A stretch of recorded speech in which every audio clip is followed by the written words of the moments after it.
तो मैं आपको बताने वाली हूँ how ethics is a dilemma solving science. कैसे एथिक्स आपके डिलेमा को सॉल्व करती है।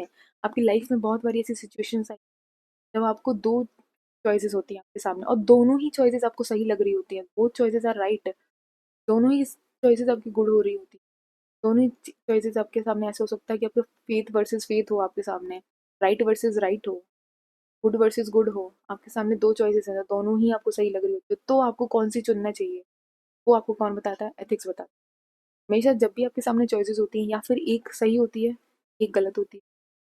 जब आपके सामने चॉइसेस में से एक सही हो और एक गलत हो तो बहुत ईजी होता है आपके लिए कि आप रॉन्ग वाली को क्रॉस कर दो और राइट वाली को चूज करो अपनी लाइफ में और फर्दर मूव ऑन करो। बट जब आपके सामने दोनों ही चॉइसेस आपको सही लग रही होती है तो आपको क्या करना चाहिए? कौन सी चॉइस को मोर प्रेफरेंस देना चाहिए, कैसे करना चाहिए और कौन सी चॉइस को चूज करना चाहिए? ये सब चीजें कौन सिखाता है? हमें एथिक्स सिखाता है। एथिक्स में हम सीखते हैं कि कैसे कौन राइट में से कौन सा ज्यादा राइट है, या फिर राइट में से कौन सा राइट हमें चूज करना चाहिए। कुछ रूल्स होते हैं, कुछ रेगुलेशंस होते हैं, कुछ कोड ऑफ कंडक्ट होते हैं जिसके बेसिस पे हम हमेशा चूज करते हैं। ओके, तो नाउ राइट वर्सेस राइट में हमें चूज करना। मैं आपको एग्जांपल से समझा। सबसे पहले जैसे अर्जुन, महाभारत में जो अर्जुन थे, सबने बचपन में उनकी स्टोरी सुनी होगी। महाभारत के जो अर्जुन थे उनकी स्टोरी हम सुनते हैं। लाइक वाइज उनके सामने डिलेमा क्या था? उनके सामने उनके फैमिली ही लड़ रही थी उनसे। वो अपने फैमिली के अगेंस्ट लड़ना नहीं चाहते। कृष्ण भगवान ने उनको जो पूरा समझाया था, ज्ञान दिया था, उसी पे पूरा गीता है। वो कृष्ण भगवान ने वो गीता क्यों लिखी थी? वो जो गीता के सार्स वगैरह लिखे होते हैं, वो कृष्ण भगवान ने अर्जुन को सिखाया क्यों था? क्योंकि अर्जुन अपनी फैमिली के अगेंस्ट नहीं लड़ना चाहते थे। उन्हें ये चीज़ सही लग रही थी कि मैं अगर फैमिली के अगेंस्ट नहीं लड़ूंगा, दिस इज राइट। और कहीं ना कहीं ऐसा होता भी है, इंसान के अंदर एक इमोशनल कनेक्शन होता है अपनी फैमिली से। वो उनके अगेंस्ट नहीं लड़ना चाहता। और अर्जुन के सामने दूसरी जगह ये भी चीज़ था कि वो अपना हक नहीं मांगेंगे, तो वो भी गलत है। दोनों ही चीज़ सही है यहाँ पे। वो अपने फैमिली के अगेंस्ट नहीं लड़ना चाह रहे हैं, दैट इज ऑल्सो राइट। दूसरी चीज, वो अपने हक के लिए नहीं लड़ना चाह रहे हैं, दैट इज ऑल्सो राइट। अगर हक के लिए लड़ते हैं तो फिर लड़ना फैमिली के अगेंस्ट ही पड़ेगा। तो वो ही इज इन डिलेमा। वो डिलेमा में थे, तो उनको किसने सिखाया था? कृष्ण भगवान ने सिखाया। कृष्ण भगवान ने एथिक्स ही समझाया होगा, तभी वो समझ नहीं तुम बिल्कुल सही कर रहे हो अपने हक के लिए लड़ने को। उन्होंने इस चीज को कैसे प्रूव करा होगा अर्जुन से, उसे समझने के लिए आपको गीता पढ़नी पड़ेगी। अभी मैं आपको समझा रही हूँ कि डिलेमा की सिचुएशंस क्या होती हैं, वो समझाना चाहती हूँ। लाइक एग्जाम्पल एक और देती हूँ मैं आपको। अगर आप इंटरव्यू देने गए, now there is another example, वो देती हूँ। आप अगर अपना इंटरव्यू देने गए, इंटरव्यू देने के आपका लास्ट अटेम्प्ट है, this is the last time आप लास्ट अटेम्प्ट दे रहे हो, आपका इंटरव्यू कॉल आया हुआ है और आप ऑलरेडी लेट हो। सेकेंड, आपको वहीं पे किसी का एक्सीडेंट होते हुए दिखता है। Now what would you choose? आप क्या चूज करोगे? आप उस एक्सीडेंट को होते हुए देख छोड़ दोगे वहीं पे और चले जाओगे, या फिर रुक के अपना इंटरव्यू छोड़ दोगे और एक्सीडेंट वाली down? This is the condition of dilemma. दोनों ही चीज सही है। आप इंटरव्यू देने चाहोगे जाओगे, दैट इज ऑल्सो राइट। आप रुक के वहां पे उस एक्सीडेंट को हो जाओगे, दैट इज ऑल्सो राइट। कौन सा चूज करोगे? That is the condition of dilemma.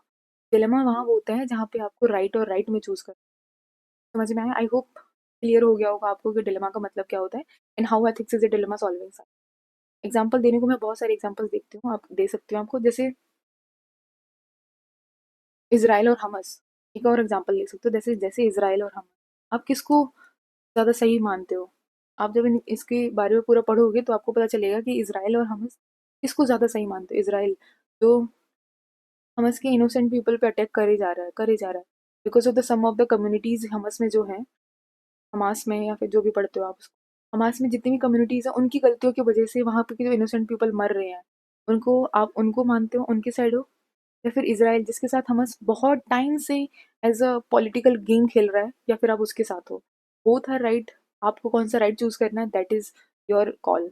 Okay, so ethics आपको सिखाता है कि आप कौन से सही। अम्बेडकर और गांधी जी, अम्बेडकर और गांधी जी की दोनों ही आइडियोलॉजी में बहुत फर्क है। दोनों की दोनों और दोनों ही राइट है। दोनों की आइडियोलॉजीज बहुत ही अलग हैं एक दूसरे से, दोनों ही राइट होते हैं। आप कौन सी चूज कर रहे हो, दैट इज योर एथिक्स। आप जो भी जिसको भी चूज कर रहे हो, आप उसकी आइडियोलॉजी से ज्यादा रिजेंबल कर रहे हो, दैट इज योर एथिक्स। समझ में आया? तो डिलेमा इज दिस थिंग। आप एक और एग्जांपल दे सकते हो, जैसे यूक्रेन और रशिया का। यूक्रेन वर्सेस रशिया, जब क्रूड ऑयल लेने की बात आ गई थी तो यूक्रेन के साथ हो आप या फिर रशिया के साथ? अगर आप यूक्रेन के साथ हो तो आप रशिया से ऑयल नहीं लोगे। बट अगर आप रशिया के साथ हो तो आप यूक्रेन को सपोर्ट नहीं कर रहे हो, और यूक्रेन इसके साथ एक बड़ी कंट्री, एक छोटी सी कंट्री ऊपर कंट्रोल करना चाह रही है, तो आप किसके साथ हो? That is a dilemma. Dilemma condition. India दोनों के साथ थी, इंडिया ने न्यूट्रल पक्ष लिया था, सबको पता है जी। ओके, तो दिस इज द कंडीशन जो आपकी लाइफ में हमेशा आती हैं। दिस इज नॉट अबाउट आपकी एथिक्स सब्जेक्ट में ही आएगी या फिर नहीं, आपकी लाइफ में ये सारी चीज़ें होती रहती हैं। एंड ये चीज़ बहुत ज़्यादा इंपॉर्टेंट हो जाती है जब आप second part of ethics solve करोगे, that is case studies. Case studies में आपको ऐसे ही डिलेमा में डाला जाएगा। आप एक ऑफिसर हो, आपके सामने दो कंडीशंस हैं, दोनों ही सही है, नाउ आप क्या चूज करते हो? दिस इज वॉट आपकी लाइफ में आप जब आगे से बन जाओगे तो आपको यही समझाया जाएगा कि आप क्या चूज करते हो। ओके, नाउ तो सेकंड पेज पे कुछ था नहीं, डिलेमा मैंने आपको पूरा समझा दिया। ये एक एडिशनल पॉइंट है जो मैं आपको बताना चाहती हूँ। What is means versus and? Is a concept called means versus and.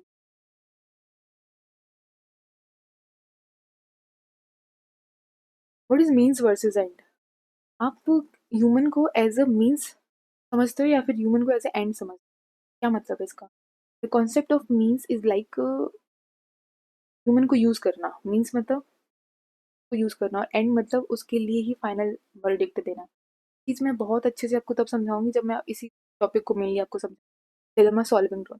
It is actually, ये मैं आपको समझाने में बहुत ईजी तरीके से बता देना चाहती हूँ। It is actually the dilemma solving. Dilemma को सॉल्व कैसे करें उसका एक मेथड है। आप किसी भी चीज को अगर एंड से रिलेट कर देते हो, मीन्स आप उसको ज्यादा इंपॉर्टेंस दे रहे हो। आप जिसको एंड से रिलेट, लाइक